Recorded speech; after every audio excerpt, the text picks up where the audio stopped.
My first trial was to shine the light across the Murray River, which is about 150 metres here where we live. You can easily pick out the trees and foliage on the other side. I'm just using my phone for this video, so apologies for the quality of the video. Okay, so these posts are about 150 metres apart. So if I shine this down the road and get out,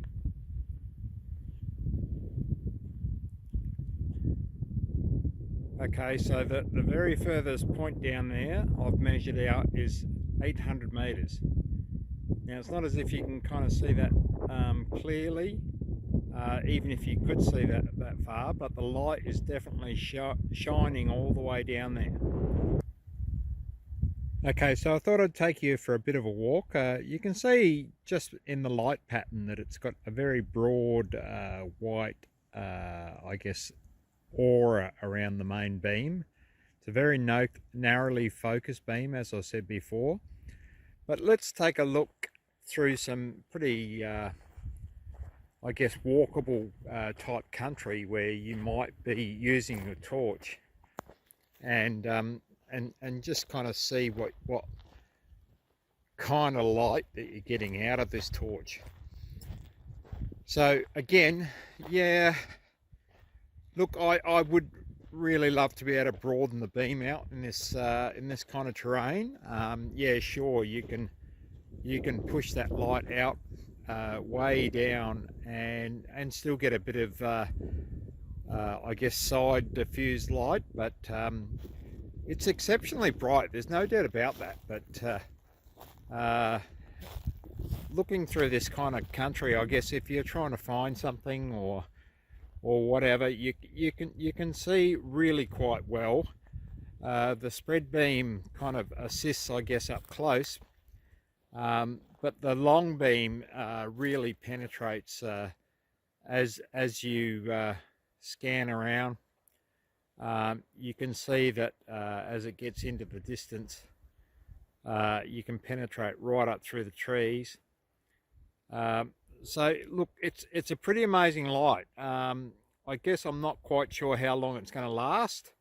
I did use a little bit last night, but it was atrociously windy, so I didn't film anything last night, and I'm using it again now. So yeah, look, I'm pretty impressed. It's quite lightweight, and I think for a lot of people this would be a really handy little tool to have, that's quite easily carried in the holster.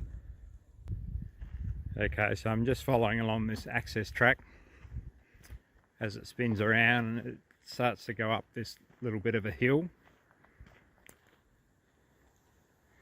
I really don't know how this is turning out for video at present, but we'll keep going with it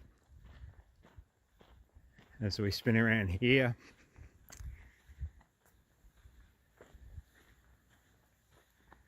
Okay, we can see right up to the top of the hill there, which is probably a good 150, getting close to 200 meters, just up onto the top of the hill up there.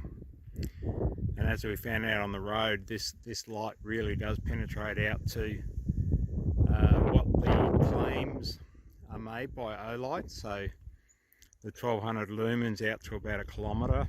I have no doubt whatsoever that it will pierce that kind of distance. So but I think, as I keep saying as well, the ability of the naked eye to be able to see out of that distance, you might notice the illumination of that intensity of that light, but to be able to actually see something unless it has a reflector or something on it at that distance would be pushing it, I think.